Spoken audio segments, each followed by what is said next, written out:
आप सभी को राधे राधे। बहुत बहुत स्वागत है आप सभी का हमारी आज की कक्षा में। तो उससे पहले शिक्षक दिवस की आप सभी को हार्दिक शुभकामनाएं और बधाइयाँ। और हम ईश्वर से कामना करेंगे कि आप जब हमारा वीडियो देख रहे हैं, जब भी आपको शिक्षक दिवस की ये हमारी बधाइयाँ मिल रही हैं, तो हम ईश्वर से कामना करेंगे कि आप सभी अपने गंतव्य को ज़रूर, अपने लक्ष्य को ज़रूर प्राप्त कर सकें। ऐसा मेरा ईश्वर से भी निवेदन रहेगा।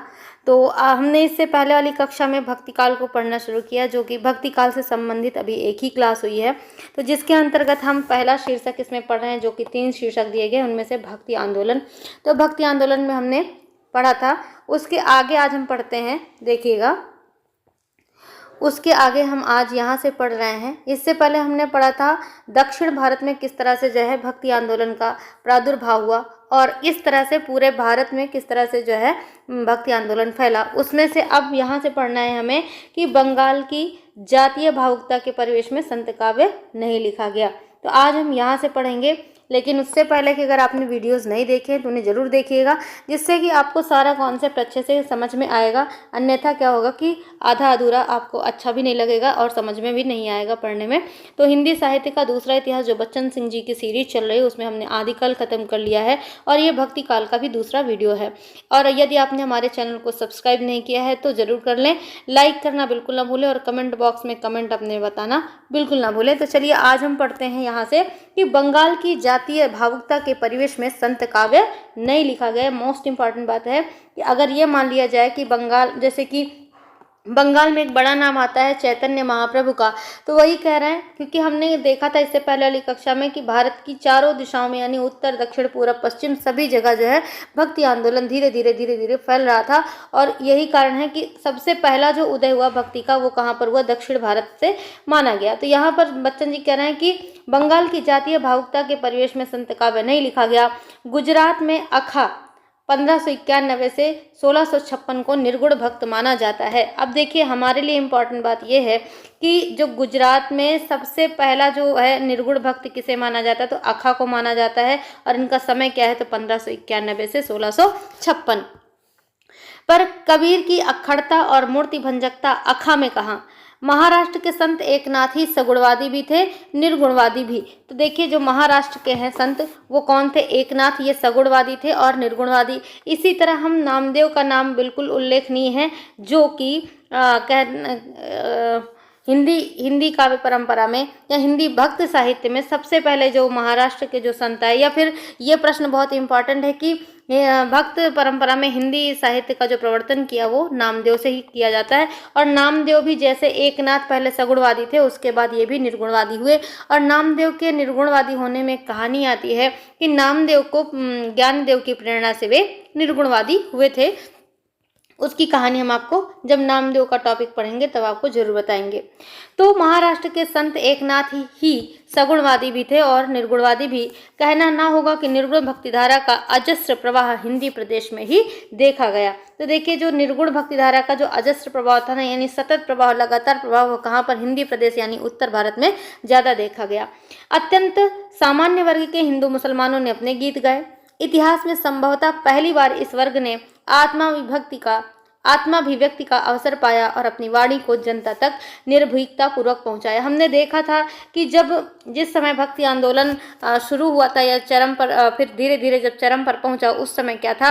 मुस्लिम आक्रांताओं ने काफ़ी जो है उससे जनता त्रस्त थी, परेशान थी। कुछ निम्न वर्ग के लोग जो है उच्च वर्ग के सवर्णों से के द्वारा भी त्रस्त थे। तो उस समय क्या हुआ कि एक निम्न वर्ग के जो लोग थे, वो उनको कोई रास्ता नहीं सूझा, तो उन्होंने भक्ति मार्ग का सहारा लिया। यही कारण है कि हमें देखने को मिलता है जो संत साहित्य है, वहाँ पर जाति पाति और धर्म का खंडन पहली शर्त है, या पहला एक वहाँ पर हमें प्रभाव उसका दिखाई पड़ता है। यानी संत साहित्य में मुस्लिम धर्म से भी लोग आते हैं और निम्न वर्ग के भी लोग आते हैं, उच्च वर्ग के भी लोग आते हैं। और यह परंपरा हमें संतों में ही नहीं, सिद्धों से भी हमें दिखाई पड़ती है, जिसमें नाथ भी आते हैं। नाथ परंपरा में भी बहुत सारे मुसलमान जो निम्न वर्ग के थे, वो भी गोरखनाथ को अपना अनुयायी प्रवर्तक के रूप में स्वीकार करते हैं। तो लेकिन निम्न वर्ग के लोग इस व्यवस्था के विरुद्ध कैसे खड़े हो गए, इसकी पड़ताल के लिए इतिहास के आर्थिक पहलू पर विचार करना होगा। अब कैसे, मतलब कि अगर निम्न वर्ग के लोग इतने शोषित थे तो वो जो है अपनी वाणी को जनता तक निर्भीकता पूर्वक किस प्रकार पहुंचा रहे थे, उसके लिए कह रहे हैं कि उसके लिए आर्थिक पहलू पर विचार करना आवश्यक होगा। क्यों आर्थिक पहलू की बात क्यों करी, क्योंकि जब व्यक्ति अर्थवान होता है यानी धनवान होता है, उसके पास पैसे होते हैं या फिर उसको जीवन यापन की कोई असुविधा नहीं होती, तब जाहिर सी बात है वो अन्य चीज़ों में अपना ध्यान लगा पाता है। तो वही कारण है यहाँ पर आर्थिक पहलू को महत्व दिया गया कि आर्थिक ढांचे में बुनियादी परिवर्तन न होने पर भी दिल्ली में सुल्तानों के समय सौदागरी बढ़ चली थी। कारीगरों का उत्पादन अब गांव तक सीमित नहीं था, वे अपना उत्पादन बाजारों तक पहुंचाने लगे थे। तो देखिए ये एक प्रक्रिया है, शुरू हो रही है कि जहां पर एक कारीगर रहता था, पहले सिर्फ गांवों में काम रहता था, उसके बाद जब दिल्ली में सुल्तानों के समय था, उस समय सौदागरी बढ़ गई। तो अब क्या हुआ कि वे अपना उत्पादन यानी जो ग्रामीण कारीगर थे या ग्रामीण जो लोग थे, जो व्यवसायी थे, वो शहरों तक यानी जो है अब पहुंचाने लगे। छोटे छोटे सौदागर उन्हें और भी दूर दूर तक ले जाते थे। बार्टर पद्धति का स्थान सिक्कों ने ले लिया था। तो देखिए यहाँ पर बार्टर पद्धति का उल्लेख किया है, सिक्कों ने ले लिया था। बार्टर पद्धति क्या होती है, सामान के बदले सामान, जैसे कि किसी से एक सामान लिया और उसी सामान के बदले सामान, यानी कि जो सामान का विनिमय होता था वो कहा जाता था बार्टर पद्धति। तो अब क्या था, अब सामान के बदले सामान बदलने की प्रक्रिया नहीं थी, अब सिक्कों के जगह पर जैसे हम आज की डेट में क्या करते हैं, पैसे दे करके सामान खरीदते हैं, वैसे ही अब बार्टर पद्धति की जगह पर सिक्कों ने ले लिया था।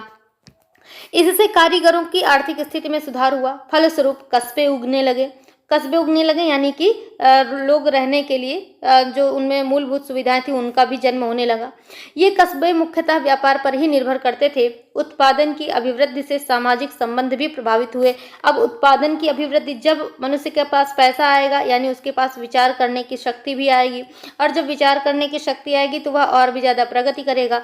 जब प्रगति करेगा तो वो प्रगति हर क्षेत्र में दिखाई पड़ेगी। तो जब उत्पादन था, उत्पादन के क्षेत्र में भी वो प्रगति दिखाई पड़ी और उसकी अभिवृद्धि से सामाजिक संबंध भी प्रभावित होने लगे। श्रम विभाजन के फलस्वरूप नई जातियों का जन्म हुआ। जाति पाति के बंधन को धक्का लगा। बाजारों पर निर्भर होने के कारण कारीगरों और सामंतों की संबद्ध श्रृंखला शिथिल हुई। उनके मन में आत्मसम्मान और स्वतंत्रता का भाव जगा, यानी कि जब कोई व्यक्ति धन कमाएगा तो उसके अंदर क्या होगा, कहीं ना कहीं धीरे धीरे अपनी आत्मिक स्वतंत्रता और स्वाभिमान का भाव जगेगा। तो वही चीज यहाँ पर हुआ कि उनके मन में भी स्वतंत्रता का भाव जगा। उन्होंने डंके की चोट कहा कि हम द्विजातियों से घटकर नहीं है। द्विजाति यहाँ पर क्या है, द्विजाति यानी जो उच्च वर्ग था ना, द्विजाति यानी ब्राह्मण को भी कह सकते हैं या उच्च वर्ग के लोगों के लिए कहा। किसने कहा, उन्हीं निम्न वर्ग के लोगों ने जो आर्थिक रूप से थोड़ा मजबूत होने लगे और उनमें आत्मसम्मान और स्वतंत्रता का भाव जगा। उन्होंने डंके की चोट पर कहा कि हम द्विजातियों से घटकर नहीं है। इसमें कबीर, रैदास, दादू आदि इसी व्यवसाय और जाति के लोग थे। तो कबीर को देखिए, कबीर जुलाहा थे, रैदास चमार थे ना, दादू धुनिया थे। तो इसी प्रकार जो है ये कहने लगे कि हम द्विजातियों से घटकर नहीं हैं। इन्होंने वेद किताब यानी कुरान को अस्वीकार करके हिंदुओं मुसलमानों के लिए एक सामान्य मार्ग निकाला। इसके प्रभाव से सामंती जंजीरों में बंधा, घुटता, सिसकता, अपमान की आग में झुलसता निम्न वर्ग राहत की सांस लेने लगा। अब देखिए, जब इन्होंने क्या किया, जो कबीर हैं या फिर जो संत काव्य परंपरा है, उसमें किसको, वेद पुराण ग्रंथों को, उपनिषदों को क्या कहा गया, सब बेकार की बातें बताई गई, जाति पाति धर्म का खंडन किया गया है। तो यही हुआ कि इन्होंने वेद किताब को यानी कुरान को अस्वीकार करके हिंदुओं मुसलमानों के लिए एक सामान्य मार्ग निकाला। इसके प्रभाव से सामंती जंजीरों में बंधा, घुटता, सिसकता, अपमान की आग में झुलसता निम्न वर्ग राहत की सांस लेने लगा। सामंतवाद के विरुद्ध दूसरा आंदोलन सूफियों का था। पहला किसका, ये जो संत थे ना, जो निकल करके आए, रैदास और कबीर। सामंतवाद के विरुद्ध दूसरा आंदोलन किसका था, सूफियों का था, है ना, सूफियों का। और पहला किसका था, तो पहला जो है ये कबीर, रैदास, इन लोगों का जो संत काव्य परंपरा में थे, यानी ज्ञानाश्रयी शाखा और उसमें प्रेमाश्रय शाखा। तो दोनों में पहला जो हमने बात कर ली ज्ञानाश्रय शाखा के कवियों की। 11वीं शताब्दी के फारसी काव्य में रहस्यवाद का प्रवेश होता है। तो ये बात इंपॉर्टेंट है कि फारसी में काव्य में रहस्यवाद का प्रवेश कब होता है, तो 11वीं शताब्दी में होता है। इसी समय से सूफी काव्य की रचना भी होने लगती है। इनका रहस्यवाद एक प्रगतिशील तत्व था जो ईश्वर के सामने सबको बराबर समझता था। किसका? सूफियों का। जो सूफियों का रहस्यवाद था ये कैसा तत्व था? प्रगतिशील तत्व था और ये ईश्वर के सामने सबको बराबर समझता था। भारत में आने के पहले ही सूफी लोग भारतीय वेदांत और बौद्ध धर्म से परिचित थे। इनका प्रभाव उनकी रचनाओं पर देखा जा सकता है, इसलिए सूफी मत भारतीय जनता के लिए आकर्षक बन गया। अब देखिए ये प्रश्न ऐसे बन सकता है कि जो सूफी मत है वो भारतीय जनता के लिए आकर्षक क्यों बना? उसका कारण ये था कि जब भारत में आने से पहले ही जो सूफी लोग थे उन पर जो है भारतीय वेदांत और बौद्ध धर्म का प्रभाव था। तो यही कारण है कि वह प्रभाव इनकी रचनाओं में भी मिला और जब रचनाओं पर प्रभाव मिला तो वह जो है भारतीय जनता के लिए आकर्षक का केंद्र या आकर्षण बन गया। सूफियों ने संतों की तरह किताब को अस्वीकार नहीं किया, यानी कि जो जिस प्रकार जो है संत लोगों ने किताब यानी कुरान को अस्वीकार कर दिया, वहीं पर सूफियों ने इसको अस्वीकार नहीं किया। वे उलमा, काजी आदि की कुरान की गलत व्याख्याओं के विरुद्ध थे, यानी कि उसमें जो चीज़ें गलत कही गई उनके विरुद्ध थे। कुरान में जिस भाईचारे की बात कही गई थी, मुल्लाओं की शिक्षाओं में उसका उल्लंघन होता था। वे सामंती शोषण का समर्थन करते थे। कौन? जो मुल्ला लोग थे वो क्या करते थे? सामंती शोषण का समर्थन करते थे। सूफी सभी धर्मों में मूलभूत तात्विक एकता के पक्षधर थे। तो देखिए ये बात इंपॉर्टेंट है कि जो सूफी संत थे वो किसके पक्षधर थे? तो वो सभी धर्मों में मूलभूत तात्विक एकता के पक्षधर थे। इसलिए सूफियों से सामंतवाद के पायादारों की टकराहट स्वाभाविक हो गई, यानी कि जो मुस्लिम संप्रदाय में भी दो धाराएं बह गई, एक तो सूफियों की हो गई और एक हो गई सामंतों की, है ना। तो जो सामंत थे वो क्या कर रहे थे? सामंतों में एक तरह से कह लीजिए कि जो मुल्ला थे, जो मतलब मौलवी लोग रहा करते थे, है ना, मौलवी लोग वो क्या करते थे? वो जो है सामंती शोषण को बढ़ावा दे रहे थे, जबकि सूफी जो संत थे उन्होंने क्या कहा? मूलभूत तत्वों की एकता के वो पक्षधर थे। यही कारण है कि जो सूफियों से सामंतवाद के जो पायादार थे उनकी टकराहट होनी शुरू हो गई। शेख अलाई जैसे क्रांतिकारी सूफी संत को तो इस्लाम शाह 1545 से 1552, यानी इस्लाम शाह का जो है समय क्या था? 1545 से 1532 का समय, तो उसने कत्ल करा दिया। तो शेख अलाई का जो है कत्ल किसने कराया था? तो इस्लाम शाह ने कराया था। ये बात ध्यान रखिएगा। अब देखिए दारा शिकोह की भी वही गति हुई, यानी मुगल सल्तनत के अंतिम दिनों में सूफियों ने उसके विरुद्ध विद्रोही तेवर अख्तियार कर लिया। सूफी पंथ हिंदुओं मुसलमानों के बीच भाईचारा स्थापित करना चाहता था। उत्तर भारत में स्फुट रूप से यह फैला हुआ था। देखिए दोनों में विद्रोह क्यों हुआ? क्योंकि जो सूफी पंथ था वह हिंदू मुसलमानों के बीच भाईचारा स्थापित करना चाहता था, वहीं पर जो मौलवी थे वो जो है सामंती शोषण का समर्थन कर रहे थे। तो यही कारण था दोनों में टकराहट हो रही थी। पर जहां तक सूफी साहित्य का संबंध है, इसका अधिकांश हिंदी में ही लिखा गया। बंगला में एक पुस्तक मिलती है दौलत काजी कृत सती मैना और लॉर्ड चंद्रानी, मोस्ट इंपॉर्टेंट पुस्तक है, इसकी हमने पहले भी बात कर ली है, दौलत काजी की सती मैना और लॉर्ड चंद्रानी। इसका रचना काल 17वीं शताब्दी बताया जाता है। तो जो लॉर्ड चंद्रानी है, सती मैना और लॉर्ड चंद्रानी, इसका समय क्या है? 16वीं से 17वीं शताब्दी। ये बंगला भाषा में है। दूसरी बात, ये दौलत काजी की पुस्तक है। यह भी साधन द्वारा लिखे गए मैना सत का रूपांतरण है। हिंदी सूफी काव्य की मूलभूत विशेषता इसमें निहित है कि वे पूर्णतः भारतीय है। ये बात क्यों कह रहे हैं कि जो मूलभूत विशेषता है वो पूर्णतः भारतीय? क्यों? क्योंकि जो इसका वर्ण विषय है वो भारतीय कहानियों का से ही लिया गया है, यानी इसकी जो कथाएं वो भारतीय हिंदुओं की कहानियां हैं। उन्हें यहाँ की धरती, ऋतुओं, पहाड़ों, समुद्रों और मनुष्यों से गहरा प्रेम है। खुसरो ने अपनी मसनवी नूह सिपाह, ये बहुत प्रामाणिक न होने पर भी स्वयं में महत्वपूर्ण है, में लिखा है, लोग मुझसे पूछते हैं कि भारत के लिए मेरे मन में श्रद्धा क्यों है। भारत मेरी जन्मभूमि है और मेरा देश है। पैगंबर ने कहा है कि अपने देश से प्रेम करना मजहब का एक अंग है। ये बहुत ज़्यादा महत्वपूर्ण बात है। पहली बात तो ये कि नूह सिफा जो है किसकी पुस्तक है? वो खुसरो की है। दूसरी बात, ये पूरा कोटेशन पूछा जा सकता है कि ये किस पुस्तक में कहा गया है कि लोग मुझसे पूछते हैं कि भारत के लिए मेरे मन में श्रद्धा क्यों है। भारत मेरी जन्मभूमि है और मेरा देश है। पैगंबर ने कहा है कि अपने देश से प्रेम करना मजहब का एक अंग है। तो ये बहुत इंपॉर्टेंट बात है। और ये किस पुस्तक में कहा है खुसरो ने? तो नूह सिपाह में कहा है। ये प्रश्न बन सकता है। इसके बाद हिंदी सूफी काव्य की शैली तो मसनवी है। अब मसनवी क्या शैली? इससे पहले हमने भी बात करी है मसनवी शैली। जैसे हिंदू काव्य परंपरा में क्या होता है? प्रबंधात्मक कोई रचना लिखी जाती है, उसमें मंगलाचरण का विधान होता है, तो उसमें भी मंगलाचरण अलग अलग तरीके के होते हैं। इसी तरह जो सूफी काव्य परंपरा आई, उसमें जो प्रबंध काव्य जो भी रचनाएं लिखी गई, उसमें क्रम से 2-3 लोगों की जो है वंदना की जाती है। जैसे शाहे वक्त की हो गई, गुरु की वंदना हो गई, फिर ईश्वर की वंदना हो गई, उसके बाद फिर जो किसी प्रिय की वंदना। तो वो एक क्रम चलता है है वो क्रम ही क्या कहलाता है, वो मसनवी शैली कहलाती है। तो सूफी काव्य की जो शैली तो केवल मसनवी थी, लेकिन भाषा, छंद विधान, काव्य रूढ़ियाँ, कहानियाँ, ये सब की सब क्या है, भारतीय थी। सूफी काव्य तो दक्षिणी हिंदी में भी लिखे गए, पर उनके प्रेरणा स्रोत विदेशी हैं। तो ये बात बहुत इंपॉर्टेंट है कि जो सूफी काव्य वो दक्षिणी हिंदी में लिखे गए, लेकिन जो उनका जो कहानी का आधार था वो भारतीय न होकर के विदेशी थे, इसलिए उनको उसमें काउंट नहीं किया जाता।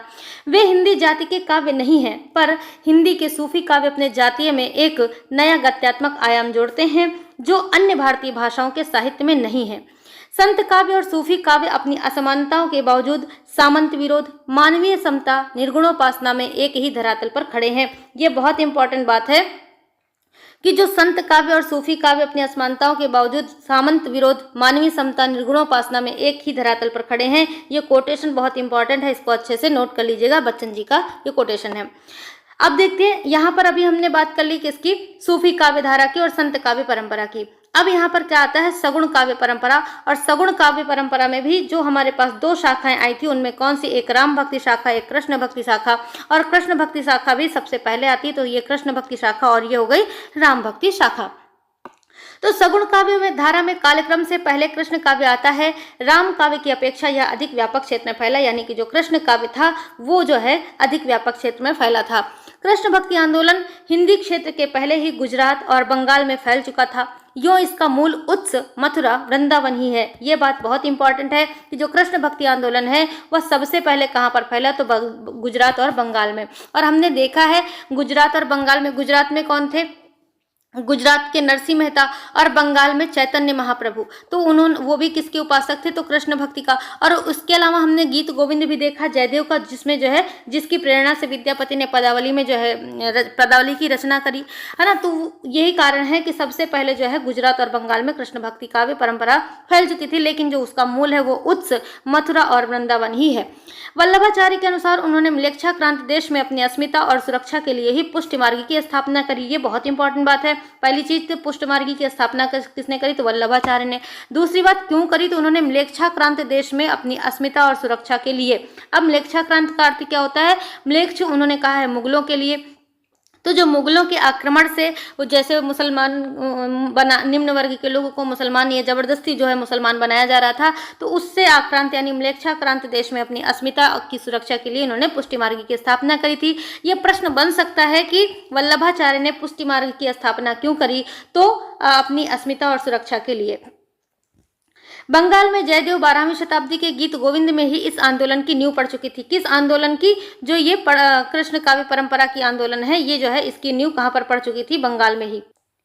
जब ये नींव पड़ चुकी थी तब क्या हुआ था, क्योंकि जयदेव की जो पुस्तक है गीत गोविंद, जिसका समय है 12वीं शताब्दी, इसका पूरा प्रभाव विद्यापति की पदावली पर दिखते हैं, जिसके लिए यहाँ तक कि निराला जी ने जो है विद्यापति की पदावली को नागिन की लहर तक कह दिया है। यानी उसमें जो राधा कृष्ण का जो चित्रण किया गया है वह अपनी जो लोक मर्यादा है उसको भी भंग करता हुआ निकल जाता है।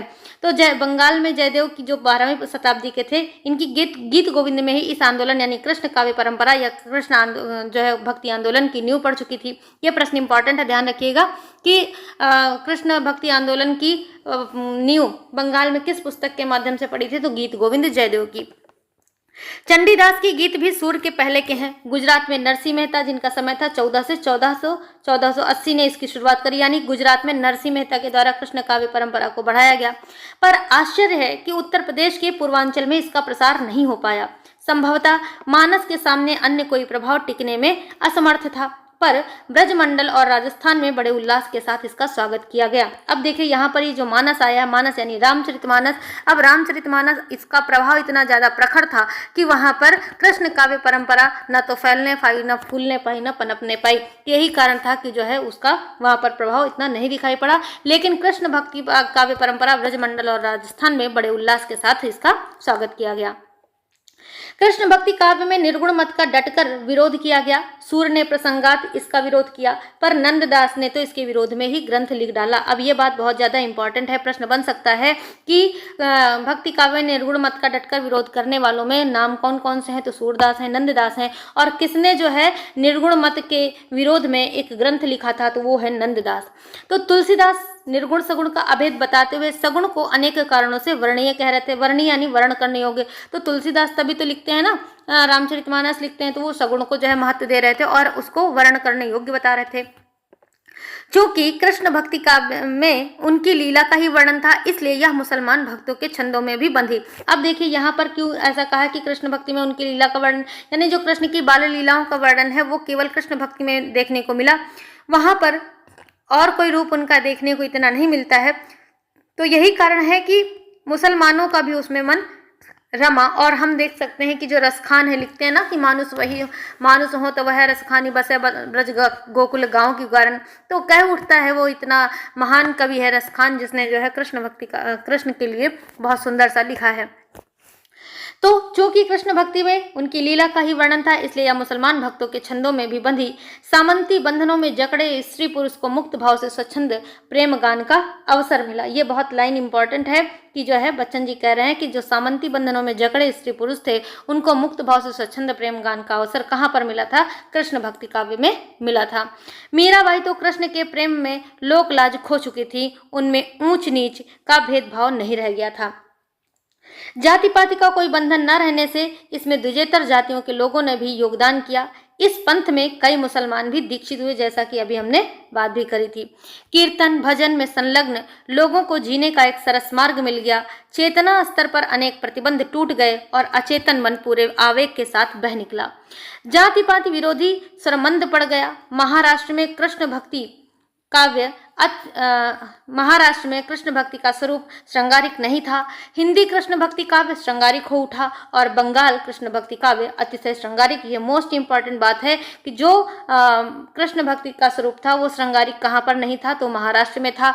फिर और कृष्ण भक्ति काव्य श्रृंगारिक कहाँ पर होता है? तो हिंदी में होता है। इसके अलावा हिंदी यानी उत्तर भारत में होता है। और फिर उसके बाद अतिशय श्रृंगारिक रूप हमें कहाँ पर देखने को मिलता है? तो वो बंगला साहित्य में कृष्ण भक्ति का हमें अतिशय श्रृंगारिक रूप देखने को मिलता है। अब आते हैं राम भक्ति। तो अभी हमने कृष्ण भक्ति के बारे में जान लिया थोड़ा सा। अब आते हैं सगुण भक्ति परंपरा के अंतर्गत राम भक्ति को देख लेते हैं। तो राम भक्ति आंदोलन का केंद्र क्या था? बनारस था। बहुत इंपॉर्टेंट बात है कि राम भक्ति आंदोलन का प्रमुख केंद्र क्या था? बनारस था। रामानंद इसके प्रवर्तक थे। तो कहते हैं ना, ये भक्ति द्राविड़ उपजी लाए रामानंद, प्रगट किया कबीर ने 7 दीप 9 खंड। तो ये कबीर की बहुत ज्यादा इंपॉर्टेंट पंक्तियां भी हैं। तुलसीदास ने इसे जिस बिंदु तक पहुंचा दिया उसके आगे राह नहीं थी, यानी कि एक चरम था, वो किसने पहुंचाया था राम भक्ति आंदोलन को? वो तुलसीदास ने, और उसके आगे की कोई राह बची नहीं थी। आलवार भक्तों में भी रामोपासक थे। हमने पढ़ते समय पहले वाली कक्षाओं में बताया था कि आलवारों की संख्या 12 थी जो दक्षिण भारत में थे, और उसमें आलवारों में एक महिला संत भी थी जिनका नाम आंडाल था, और उन्हें दक्षिण की मीरा के नाम से भी जाना जाता है। तो आलवार भक्तों में भी रामोपासक थे।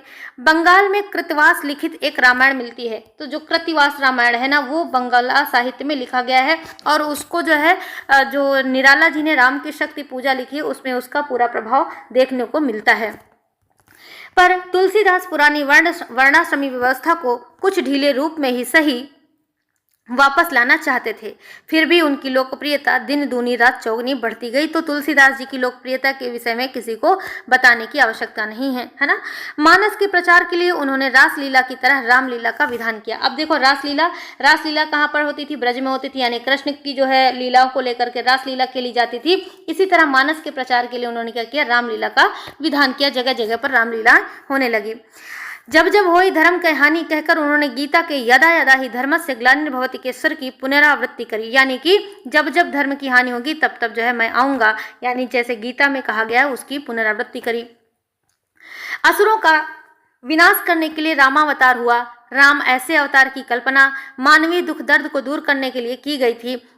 तो अब देखिए, जो राम की है ना, राम ऐसे अवतार की कल्पना किस लिए करी गई थी? मानव के दुख दर्द को कम करने के लिए।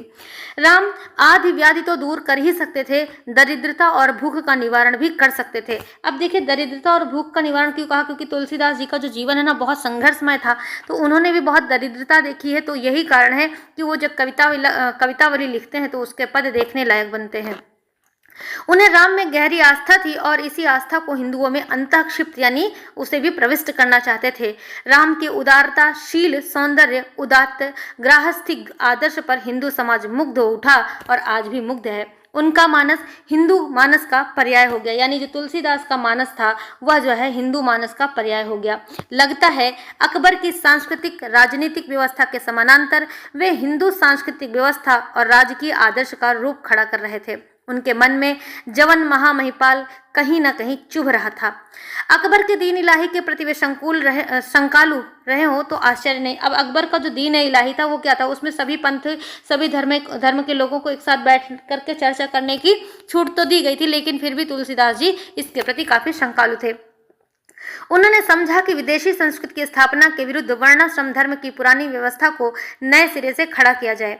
अकबर के साम्राज्यवादी विस्तार के विरुद्ध उन्होंने राम राज्य का आदर्श भी प्रस्तुत किया। महत्वपूर्ण बात है कि तुलसीदास जी ने किसके विरुद्ध जो है राम राज्य का आदर्श प्रस्तुत किया था, तो अकबर के साम्राज्यवादी विस्तारवाद के विरुद्ध। कहना ना होगा कि आज भी मानस का प्रभाव कम नहीं है, तो ये बात सभी जानते हैं। सिद्धांततः उन्होंने निर्गुण पंथ का विरोध नहीं किया, पर कबीरदास के विरुद्ध उनका गहरा आक्रोश था। तो देखिए एक कोई उनका सिद्धांत नहीं था, राम जो है तुलसीदास जी ने कबीरदास का बहुत ज्यादा विरोध किया है। तो अब यहाँ पर ये बात आ रही है कि निर्गुण जो है सिद्धांततः उन्होंने निर्गुण पंथ का विरोध नहीं किया, लेकिन कबीर के विरुद्ध उनका गहरा आक्रोश था। तो प्रश्न बन सकता है कि किस निर्गुण संत के प्रति तुलसीदास बहुत आक्रोशित थे, तो वे थे कबीरदास। इसे उन्होंने अत्यंत खींच भरे शब्दों में अभिव्यक्त किया है। नाना विरोधी पंथों को समेट कर वे ऐसा मार्ग निकाल रहे थे जिस पर चलकर हिंदू जाति सुरक्षा का अनुभव करे।